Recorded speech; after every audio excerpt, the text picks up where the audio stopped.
How to see who sent you NGL messages. If any day you would like to see who sent you NGL messages, just follow the following steps. First of all, you have to launch NGL Messages apps on your very device.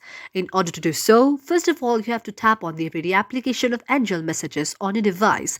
And this way, NGL Messages will be opened and launched on your very device. And you can see an interface like this. And you can see two options, play and inbox option. Now you have to go to the inbox option on the very NGL Messages application. And when you tap on the option of inbox, now you can see the various messages that has been sent to you by various anonymous methods. And from there, you have to go to the option of who sent this. And when you tap on the option of who sent this, you see an interface like this. And after you tap on who sent this, you have to go to the option of unlock. After you tap on the unlock, you will get the pro option out there. And when you tap on the pro option out there, you can see the various messages and who sent it. Now you can see the option of the payment, that is adding credit or debit card. Now if you want to proceed forward, you have to tap on the very icon of add credit or debit card.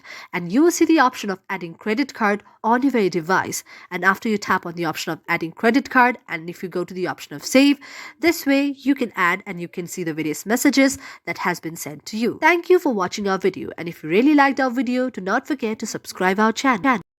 Thank you for watching our video, and if you really liked our video, do not forget to subscribe our channel.